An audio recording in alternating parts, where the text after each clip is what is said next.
Hello बच्चों, मैं अमितेश श्रीवास्तव स्वागत करता हूं आप सभी का हमारे YouTube channel trust in excellence पर। आज हम बरहमी फिजिक्स का एक टॉपिक है वैद्युत द्विध्रुव, जो कि परीक्षा एग्जाम की दृष्टि से आपका बहुत महत्वपूर्ण है। तो इसको जानते हैं क्या है। बहुत आसान कॉन्सेप्ट है ये। जैसे अगर इसकी परिभाषा तो मैं अभी समझा देता हूँ, समझाने में ही परिभाषा है। कैसे?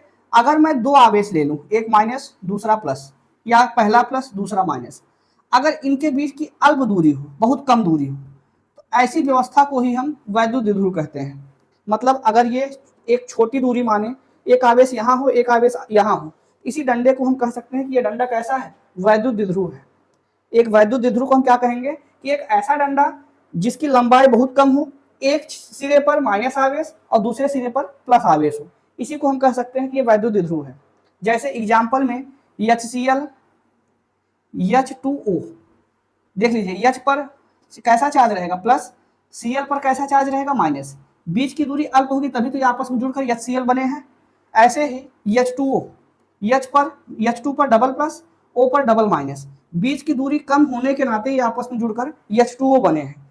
ऐसे ही अगर दो बराबर आवेश हो, बराबर का मतलब परिमाण में सेम हो, अगर पहले का दो हो दूसरे का भी दो हो, लेकिन दिशाओं में अलग अलग हो, चिन्ह विपरीत हो, एक का प्लस हो तो दूसरे का माइनस हो, दो बराबर किंतु विपरीत प्रकार के आवेश एक दूसरे से अल्प दूरी 2l पर स्थित है, तो उसी को कहते हैं वैद्युत द्विध्रुव। जैसे HCl H2O।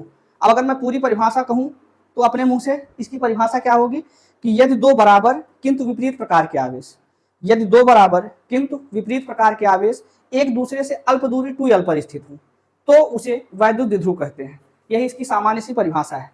यदि दो बराबर किंतु विपरीत प्रकार के आवेश एक दूसरे से अल्प दूरी 2l पर स्थित हो उसे कहते हैं वैद्युत द्विध्रुव।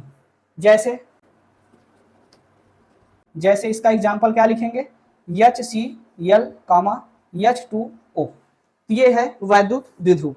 दूसरा कॉन्सेप्ट ये है कि इसको समझने के लिए अगला कॉन्सेप्ट अब आपको आराम से समझ में आ जाएगा, क्या है वैद्युत द्विध्रुव आघूर्ण।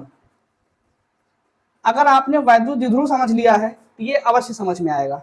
ये क्या है, यहां तक तो सेम है कि यदि दो बराबर किंतु विपरीत आवेश एक दूसरे से अल्प दूरी 2l पर स्थित हों तो उसे कहते हैं वैद्युत द्विध्रुव। अब परिभाषा इसकी कैसे बदलती है, देखिए, यदि दो बराबर किंतु विपरीत आवेश एक दूसरे से अल्प दूरी 2l पर स्थित हों तो उनमें से किसी एक आवेश तथा बीच की दूरी का गुणनफल, दोनों का जो गुणा आएगा वही होता है वैद्युत द्विध्रुव आघूर्ण। तो परिभाषा इसकी बन गई कि यदि दो बराबर किंतु विपरीत प्रकार के आवेश एक दूसरे से अल्प दूरी 2l पर स्थित हो तो उनमें से कोई एक आवेश तथा उनके बीच की दूरी का गुणनफल वैद्युत द्विध्रुव आघूर्ण कहलाता है। जैसे इसका प्रदर्शन पी से करते हैं, P बराबर Q मल्टीप्लाई 2l, Q गुणे 2l। तो यदि दो बराबर किंतु विपरीत प्रकार के आवेश एक दूसरे से अल्प दूरी 2l पर स्थित हो तो उनमें से कोई एक आवेश तथा उनके बीच की दूरी का गुणनफल वैद्युत द्विध्रुव आघूर्ण कहलाता है। अगर मैं इसका मात्रक लिखूं, मात्रक हो जाएगा Q का मात्रक आवेश का मात्रक, आवेश का मात्रक कूलाम, मात्रक हो गया कूलाम, गुणे का मतलब हाइफन लगाएंगे, लंबाई का मात्रक अर्थात दूरी का मात्रक होता है मीटर, तो कूलाम गुणे मीटर इसका मात्रक बना। इसकी विमा बनानी हो तो विमा हो जाएगी, आवेश की विमा होती है AT और लंबाई अर्थात दूरी की विमा होती है L, तो इसकी विमा बन गई ATL। तो दो चीजें क्लियर हैं। दिशा, पहले तो इसकी राशि लिखें, कैसी राशि है, राशि में लिखेंगे ये सदिश राशि है, सदिश राशि। अगर सदिश राशि है तो इसकी दिशा बताइए। अगर मैं इसकी दिशा बताऊं, दिशा होता है माइनस से प्लस की ओर, और माइनस आवेश से प्लस आवेश की ओर इसकी दिशा होती है। आपसे अगर प्रश्न ये पूछे प्लस आवेश से माइनस आवेश की ओर किसकी दिशा होती है, वो होती है वैद्युत बल रेखाओं की दिशा, अर्थात वैद्युत क्षेत्र रेखाएं प्लस से माइनस की ओर जाती हैं। लेकिन ये अगर वैद्युत द्विध्रुव कहें तो वैद्युत द्विध्रुव माइनस से प्लस की ओर इसकी दिशा होगी, अर्थात ये इसकी दिशा। ठीक, तो वैद्युत द्विध्रुव क्या है कि माइनस और प्लस क्यू आवेश अगर अल्प दूरी पर स्थित है उसको कहते हैं वैद्युत द्विध्रुव। और अगर इनमें से कोई एक आवेश ले लिया जाए और बीच की दूरी दोनों का गुणा कर दे तो क्या बनता है, वैद्युत द्विध्रुव आघूर्ण बनता है। फार्मूले से ही मात्रक बना, फार्मूले से विमा बनी, फार्मूले का राशि हमने लिख दिया सदिश राशि। सदिश राशि तो इसकी दिशा क्या होगी, माइनस आवेश से प्लस आवेश की ओर। ये रहा वैद्युत द्विध्रुव आघूर्ण। इसको पढ़ने की जरूरत क्यों पड़ी हमें 12 में? तो इसको पढ़ने से आप मोस्ट इंपॉर्टेंट 3 डेरिवेशन आप बड़े आराम से कर जाएंगे। पहला, वैद्युत द्विध्रुव के कारण, वैद्युत द्विध्रुव के कारण अक्षीय स्थिति में वैद्युत क्षेत्र की तीव्रता, वैद्युत क्षेत्र की तीव्रता। और नंबर 2, निरक्षीय स्थिति में वैद्युत क्षेत्र की तीव्रता। और नंबर 3, किसी भी बिंदु पर वैद्युत क्षेत्र की तीव्रता।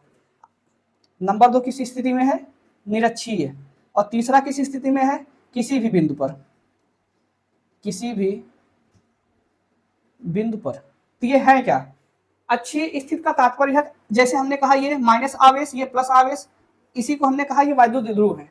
इसी की दिशा में, इसकी सीध में ऐसे कोई बिंदु यहाँ पर रख दिया जाए और पूछा जाए कि यहाँ पर वैद्युत क्षेत्र की तीव्रता कितनी है, तो यहाँ पर ये अक्षीय बना। यही हमने वैद्युत द्विध्रुव रखा, इसके सीधे सीधे मतलब 90 अंश का कोण बनाते हुए कोई बिंदु P यहाँ पर है, तो ये इसकी निरक्षीय स्थिति है, निरक्षीय है। और 30, ना तो ये लंबवत हो ना तो ये सीधा हो, कहीं और हो टेढ़ा मेढ़ा अन्य जगह। तो यहाँ पर ज्ञात करना मतलब किसी भी बिंदु पर। आप यही 3 प्रकार के वैद्युत क्षेत्र की तीव्रता वैद्युत द्विध्रुव के कारण पढ़ेंगे। ठीक, तो इसकी पूरी जानकारी आपको नेक्स्ट वीडियो में मिल जाएगी।